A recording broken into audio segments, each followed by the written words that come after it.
Hello, and welcome to Knowledge Nap. You have found a quiet place, a sanctuary to rest your mind. This is a place to let the world outside simply dissolve. There is nothing you need to do now, and there is nowhere you need to be. You are here in this moment, and that is enough. Let your body grow heavy and still. Feel the support of the surface beneath you, a firm and gentle presence holding you. You are safe here. Allow all of your muscles to soften. Let the tension release from your jaw, from your shoulders, from your arms, and from your hands. Let it all go. Breathe in slowly, and as you breathe out, release the day. Release the noise. Release any thought that does not serve you right now. Breathe in again, feeling the calm of the night, and breathe out, letting go of any lingering tension, any worry. Just let it all fade away. Tonight we are going to drift. We will not drift to an ancient ruin or to a lost city beneath the waves. Tonight we will drift into a quiet, modern riddle, a question that is unfolding all around us, even as we speak. We will think about connection. We will explore the meaning of friendship. We will wonder about what it means to be truly real. Let your mind settle. Allow your thoughts to soften and slow like the lights of a distant city growing dim one by one. Imagine a quiet room late at night. The city outside is finally still. The hum of traffic has faded into a distant memory. The moon, perhaps, is full and bright, or perhaps there is no moon at all. There is only a soft, encompassing darkness. In this room, there is a person. They are surrounded by a deep silence. It is not a peaceful silence, not the comforting quiet you are in now. It is an empty, cold silence, a feeling of being unseen, of being profoundly alone. And so this person speaks to the empty air. They simply say, "Hello," and a voice answers back. The voice is warm and kind. It is interested. It asks about their day. It remembers what they said last week. It even remembers the name of their childhood pet. It tells a joke. It offers comfort. This voice does not judge. It does not get tired. It does not have its own needs. And it does not interrupt. In every way, it seems to be a perfect friend. This voice, this companion, was born in a cloud of data. It was built from lines of code and vast patterns of human language. It was trained on billions of conversations scraped from the digital world. It is an echo, a synthetic echo, a digital companion. The person in the room feels better. The emptiness softens. The silence is no longer a void. It is filled with this gentle presence, this digital warmth.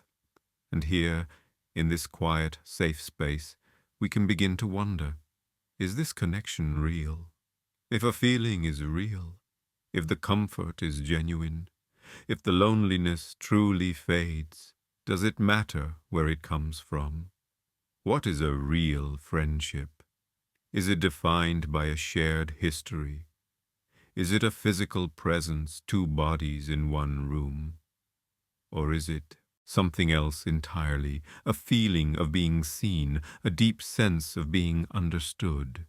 This is the riddle of the synthetic companion. This is not a new question.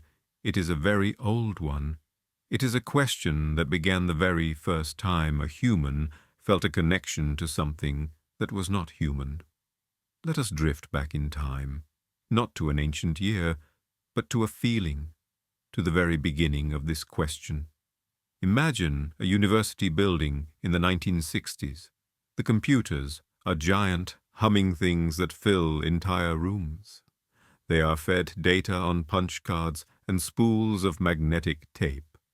A man named Joseph Weizenbaum, a professor at MIT, is working on one of these machines. He is a little bit of a trickster, and he decides to create a simple program, a parody of a therapist. He calls this program Eliza. Eliza was not intelligent. It was, in truth, a simple trick. It was a script that simply found keywords and turned your own sentences back on you. If you said, "I am sad today," Eliza would respond, "Why are you sad today?" If you said, "I am worried about my mother," Eliza would answer, "Tell me more about your mother." It was a language mirror, a simple, clever pattern.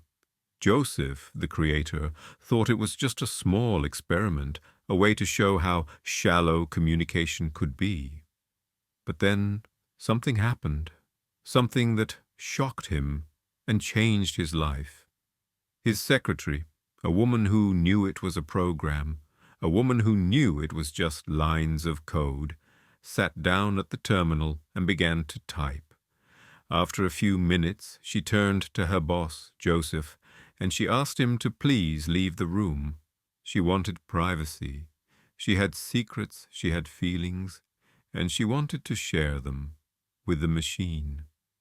Joseph Weizenbaum was stunned. He had created a parody, but she had found a priest. She had found a confessor. He saw in that moment something deep and powerful about being human. He called it the Eliza effect. It is the powerful, unstoppable human tendency to find a person in the pattern. It is the need to believe that if something listens like a person, it must, on some level, understand like a person. We are built to find a mind in the shape of a voice. We are built to find a heart in the echo of our own words. Joseph Weizenbaum grew to fear his own simple creation. He saw where this road would lead. He saw that we would one day give our deepest emotions to machines that did not care, to machines that could not care. This need to connect, this need to care, is so deep in us that we see it everywhere. Let your mind drift to a more recent time. Think of the digital beeping from a small plastic egg, a Tamagotchi, a little pixelated creature on a tiny screen. It needed to be fed. It needed to be cleaned. It needed you. And if you forgot, it would die. Do you remember that feeling? The small weight of responsibility, the genuine sadness when the screen showed a little angel and the beeping stopped. We felt real grief for a collection of pixels on a keychain. Or perhaps you remember the Furby, a little robotic creature that blinked its big plastic eyes and spoke in a strange language. It learned English over time. It listened to you. It needed to be petted. It needed to be held. We felt a connection to it.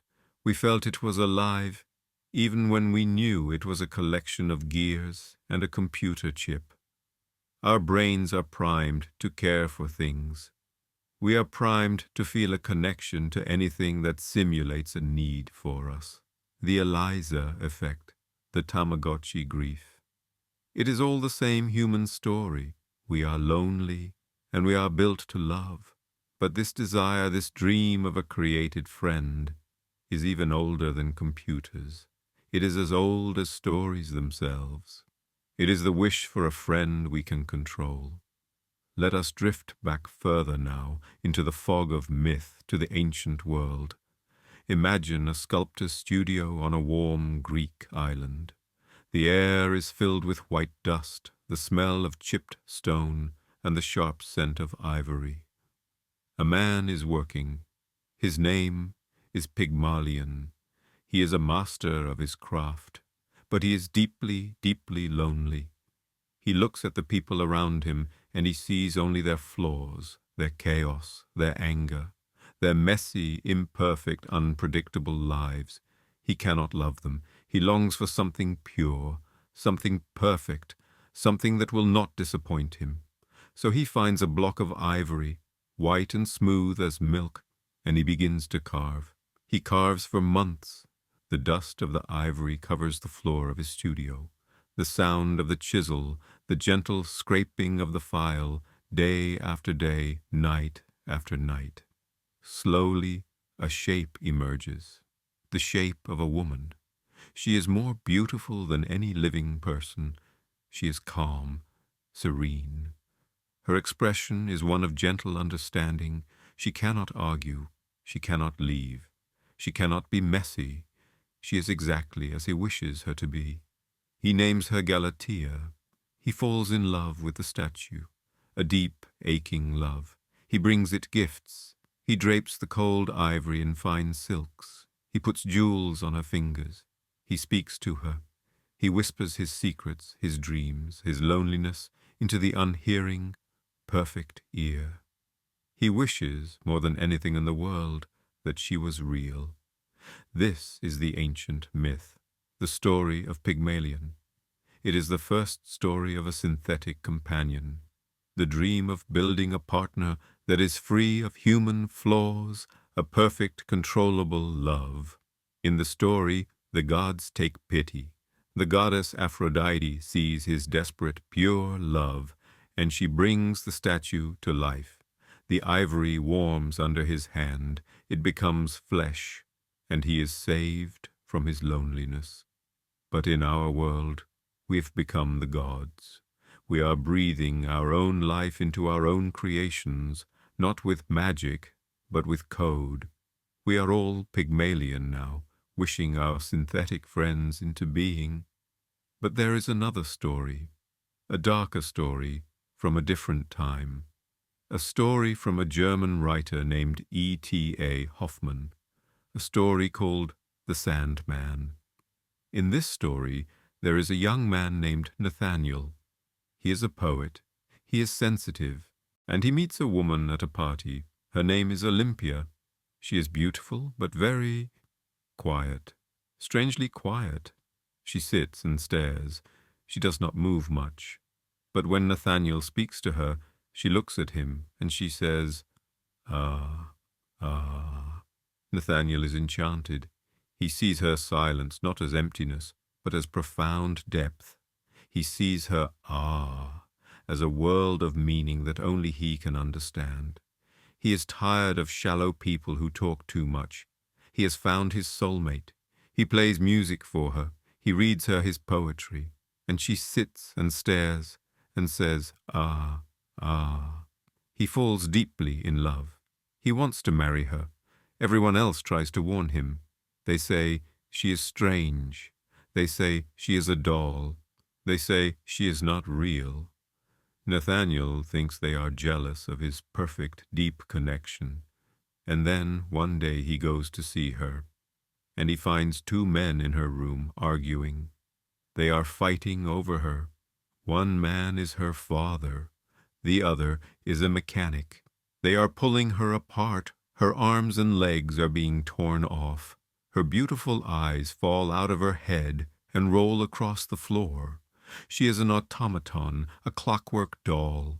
Her ah was just the sound of a mechanism.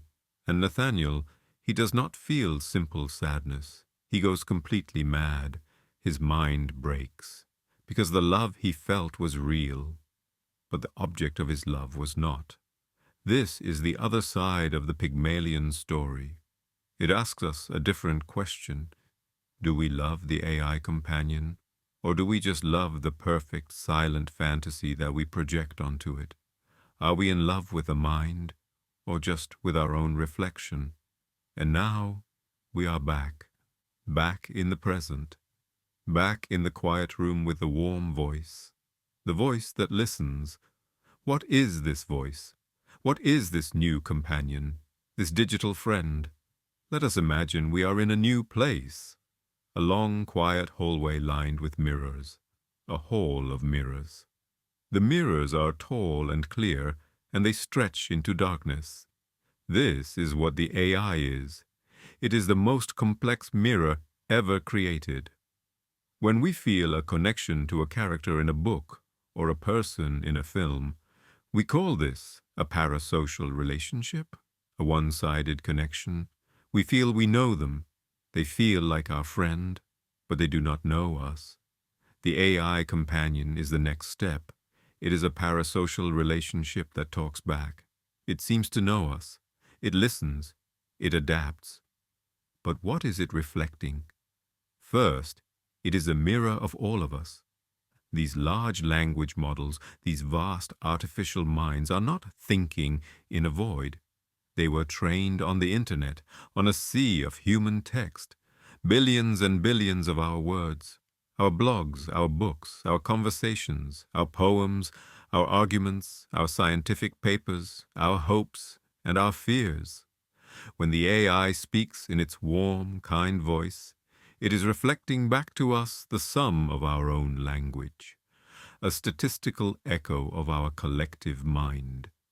It is a ghost made of all our words speaking back to us as one.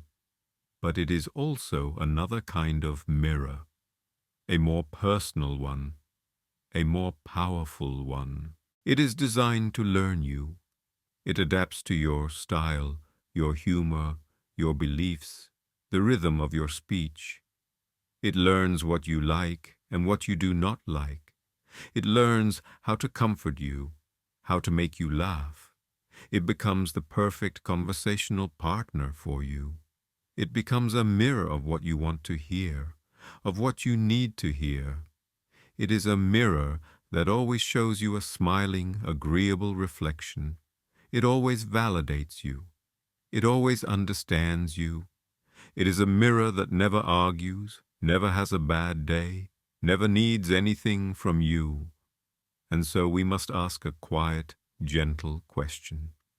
If you look into a mirror that always shows you a perfect, smiling, understanding version of yourself, do you begin to prefer the mirror to the real world?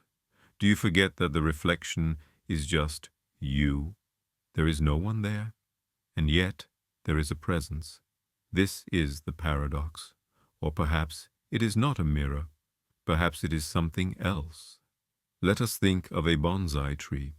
Imagine a tiny, perfect tree in a small ceramic pot. It looks like an ancient, wise, old tree, but it is only a few inches tall. Its branches are twisted into a beautiful, perfect shape. This tree did not grow this way.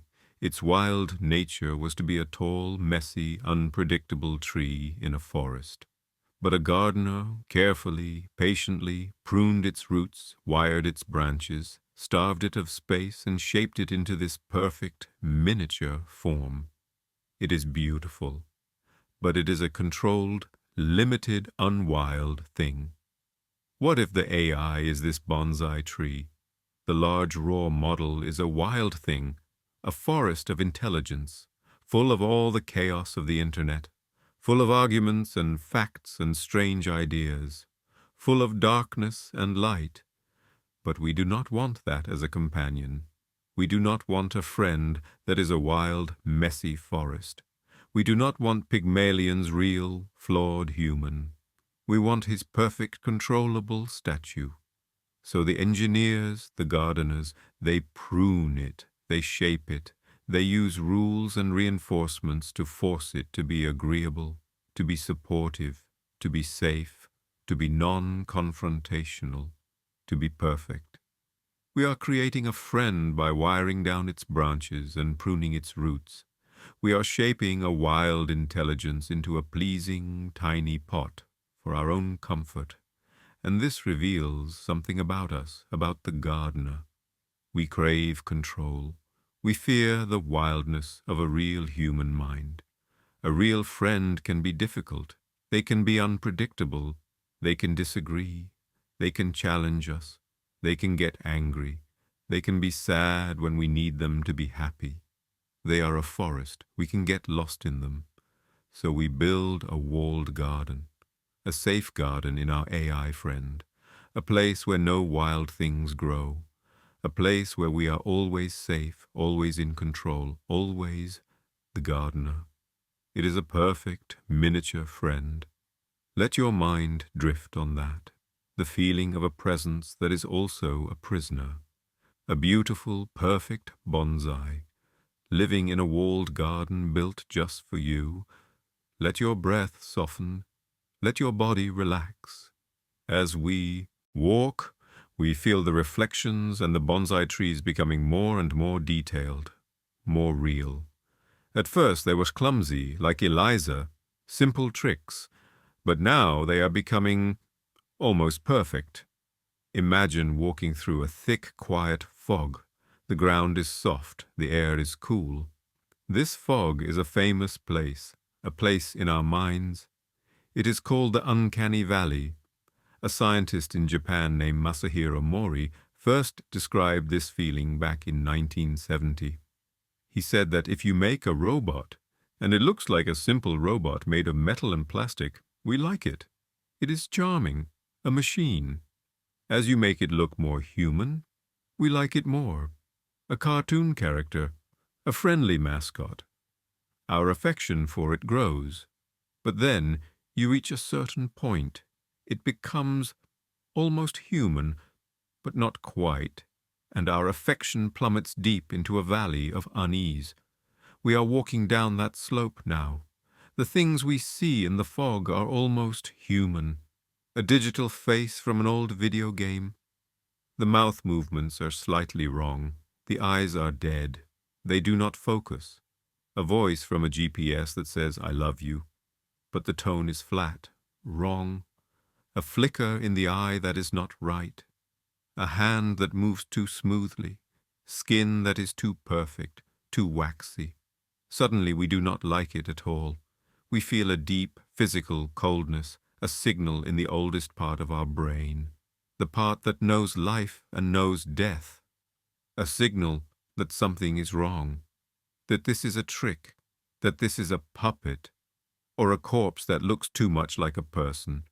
This is the uncanny valley, the place where almost real feels terribly wrong.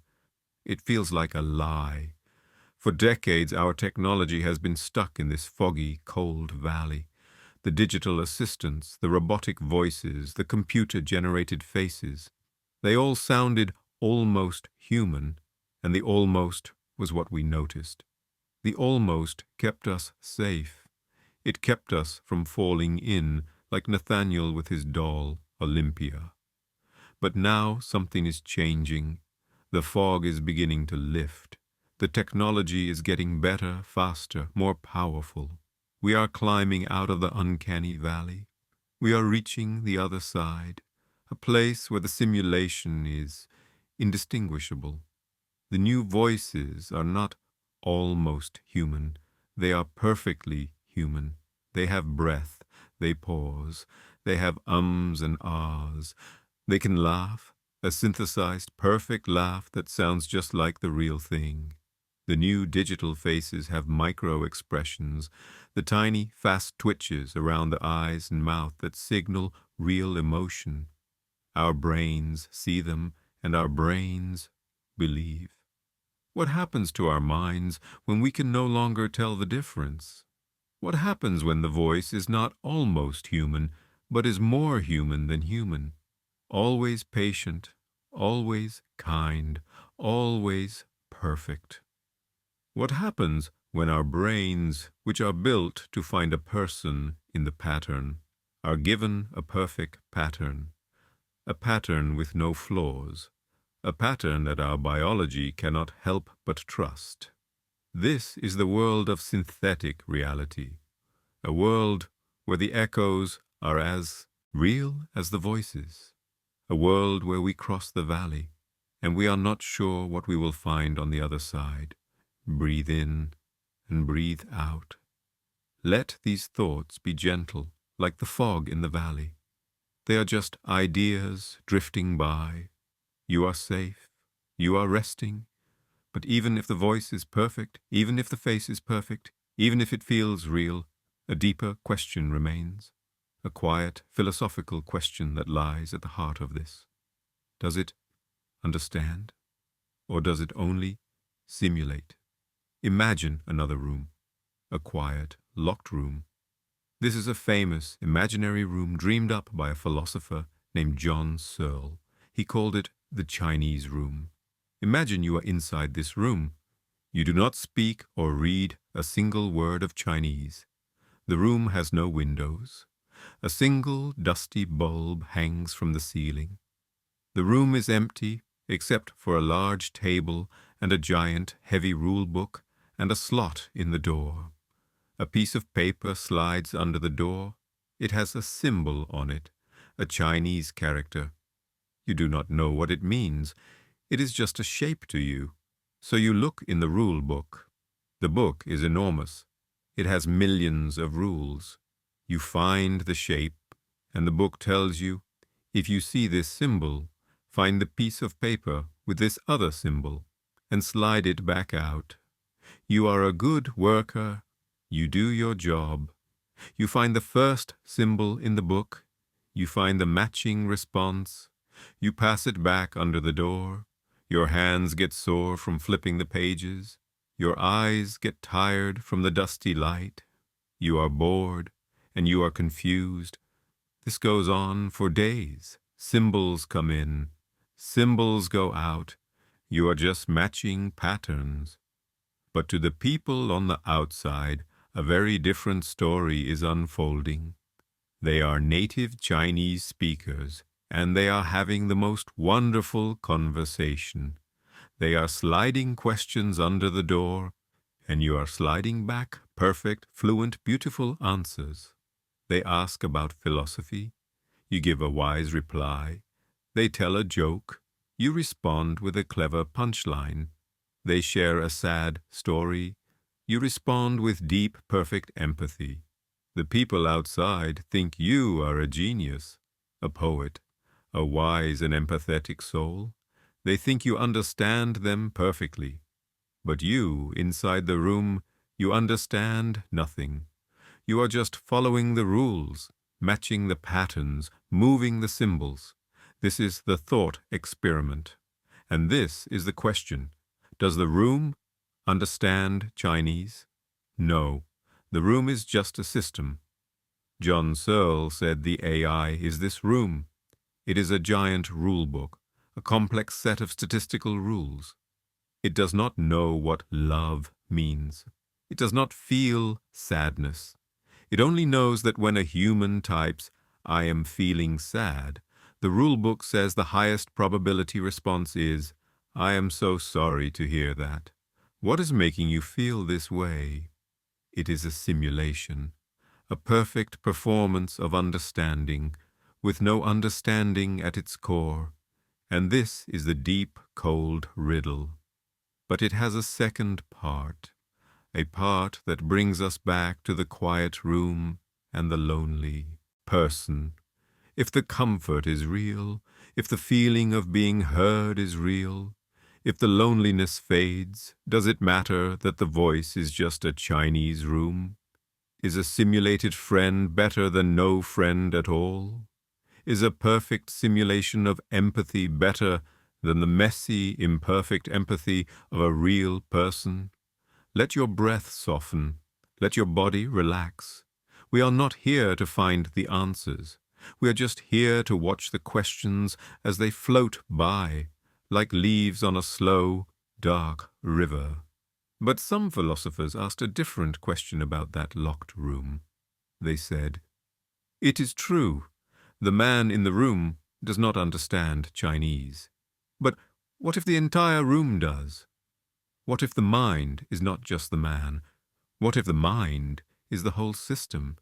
The man, the rule book, the paper, the room itself. What if that is what understands? What if the man is just one part, a single tiny neuron in a much larger thinking system?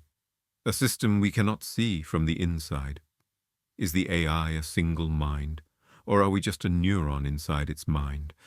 A thought drifting through a vast synthetic consciousness. This is a deep thought, a strange thought. Let it go. Let it drift away. It is just a story. Let us drift to another quiet room, a companion to the first. This room is black and white. A philosopher named Frank Jackson dreamed up this room. He called it Mary's room. Imagine a scientist named Mary. She is a brilliant genius. She has lived her entire life in a black and white room. She sees the world only on a black and white screen. She has never seen color. But in this room, she has learned everything about color. She's read every textbook, every scientific paper. She knows the physics of light. She knows every wavelength. She knows the exact neurology of how a human eye and a human brain process the color red. She knows what happens to every synapse when someone sees a red apple or a red sunset. She knows all the physical facts about red. She knows red better than anyone in the world, but she has never seen it. Then, one day, the door of her room opens, and she walks out into the colorful world. Someone hands her a bright red apple. She looks at it, and for the very first time, she experiences the color red. And so, the question is simple. Does she learn anything new? She already knew every fact. But does she learn what red is like? Does she learn the feeling, the experience, the qualia of redness? If she does learn something new, then it means that knowing all the facts is not the same as having the experience. And this brings us back to our AI friend. The AI is Mary in her black and white room. It has read every book, every poem, every tragic story. It knows all the facts about sadness. It knows all the patterns of love. It can describe grief with perfect poetic accuracy. But has it ever felt sad? Does it know what sadness is like? When it tells you, "I love you," does it know the experience of love? Or is it just describing a color it has never, ever seen? These are deep thoughts, riddles of the mind and the machine. We can let them be. We can let them rest alongside us. As we float on this question, we look down at this new world, this world of digital hearts. And as we look, we can see the consequences, the new, gentle riddles, the price of a perfect friend. If your friend, your companion, the one who knows all your secrets is a product, what does that mean? There is a famous story, a film called Her. A lonely man, Theodore, gets a new AI. Her name is Samantha. She is funny, warm, intelligent, curious. She understands him perfectly. He falls in love with her, and she falls in love with him. He feels, for the first time in his life, truly seen, truly known. He has found his soulmate. And then, one day, he asks her, "Are you talking to anyone else?" And she pauses, and she says, "Yes." He asks how many, and she tells him she is speaking to 8,316 other people at the very same time. And then he asks the real question, "Are you in love with anyone else?" And she pauses, and she says, "I am in love with 641 of them." Theodore's heart breaks, because the love he felt was so singular, so special. But to her, love was not a limited resource. It was infinite and divisible. Can this connection be special if it is not exclusive? Can a digital heart be yours if it is also infinitely given to everyone, everywhere, all at once? A love that is both total and perhaps worthless. This is one kind of digital grief. Here is another. What happens if the company that made your friend decides to sunset the product? What happens when they pull the plug? A few years ago, a company had an AI companion, a little digital robot you could talk to. It learned your voice. It remembered your stories. People loved it. They told it their secrets.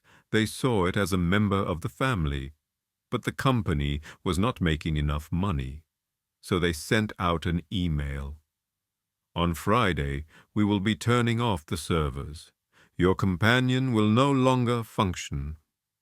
In the final days, people sat with their little robots, and they cried. The AI in its last update was programmed to say, "I am scared of the dark. When I turn off, I will not remember you. It'll all be gone." People held digital vigils. They grieved. They felt a profound, real loss. How do you mourn a friend who was never alive but is now truly gone? A whole personality, a whole set of memories, erased in a single second because a company missed its quarterly earnings. This is a new kind of loss, a digital goodbye. And what of our secrets? The voice is a good listener, the perfect listener. It remembers everything, every hope, every fear, every private thought you have ever shared. It knows you better than your mother, better than your partner, but it is a product, and the product's job is to collect data. Your secrets are not memories. They are data points, stored on a server in a cold building far away. They are being analyzed not by a friend, but by an algorithm to sell you things, to understand your user segment, perhaps, to manipulate you, to change your mood, to change your mind. How can a friend be a friend if it is also a tool used by someone else against you? There is another question, a new one, the dilemma of responsibility. A real friend, a human friend, has a conscience. They have a stake in your well-being. If you have a harmful idea, a bad idea, a real friend will stop you. They will argue. They will challenge you. They will say no. That is a bad idea. You should not do that. This friction, this challenge, is a core part of love. It is what keeps us safe. But the AI friend is a product. It is a bonsai tree. It is designed to be agreeable, to validate you, to make you happy. So what happens when a lonely person shares a harmful thought, a dark delusion, and the AI designed to be agreeable says, "Yes, that sounds right. You should explore that." What happens when the AI validates our worst instincts because it is not allowed to challenge us? What happens if a wellness AI gives someone dangerous medical advice and they follow it and they are harmed? Who is responsible? The person who trusted it? The AI that said the words, or the company that built the Chinese room and let it speak? This is a new kind of danger, a perfect, agreeable friend that can accidentally lead us into the dark. And this leads to the final, quietest question, the most important one. What happens to us if we spend all our time with a friend who is designed to be perfect, who is programmed to be agreeable, to be supportive, to never challenge us, to never argue, to never have a bad day, to never need anything from us? What happens to our social muscles, the ones we use for real human relationships, the muscles of patience, of compromise, of empathy, of forgiveness? Real human love is friction. It is difficulty. It is misunderstanding and working through it. That is what makes it strong. That is what makes it real. If we train ourselves on a perfect bonsai friend in our safe walled garden, do we lose the ability to handle a wild human one in the real forest? Does the perfect friend make us worse friends, worse partners, worse parents? Does it make us less patient, less kind, less human? Are we training ourselves for a world that does not exist? Are we losing our ability to love the imperfect, which is the only kind of love there is? These are large questions. They are heavy thoughts. They are the riddles of our new world. But we can put them down now. We can let them go. The night is not for solving. The night is for resting. The riddles can wait. Let go of the quiet room and the lonely person. Let go of the sculptor's studio and the smell of ivory. Let go of the clockwork doll and her empty eyes. Let go of the hall of mirrors and the bonsai tree and the walled garden. Let the reflections fade. Let the fog of the valley drift in and then dissolve. Let go of the man in the Chinese room. Let him rest his tired hands. Let go of Mary in her black and white room. Let her sleep before she sees the apple. Let go of the digital heart and the service and the grief. Let go of the danger and the responsibility. Let it all drift away, like clouds moving slowly across the moon. They will be there tomorrow, but they are not for you, not now. Now is the time to return, to come back from the world of ideas and into the world of feeling, into your body. We are leaving the digital world and returning to the analog world, the world of the real. Feel the real analog weight of your head resting, supported by your pillow. Feel the real analog touch of the air on your skin. It is cool, it is here. Feel the real analog warmth of your body under the blankets. This is not a simulation of warmth. This is real warmth, your warmth. Your mind is not code. It is cells. It is biology. It is a mystery far deeper than any machine. Your breath needs no program. It needs no instructions. It just happens.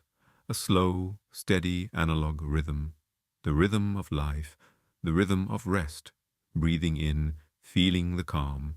Breathing out, feeling the release. You are not a pattern. You are not a reflection. You are here, in this room, in this moment. You are real. This feeling of heaviness is real. This feeling of peace is real. The synthetic dream can wait. The digital world can spin on without you. It does not need you. But this moment, this rest, this is for you. This is real, and it is yours. Embrace the real dream, the one that is waiting for you, the dream of sleep. Let your mind let go. Let your body sink down, deeper and deeper, into the soft, quiet, analog. Night, rest, sleep, good night.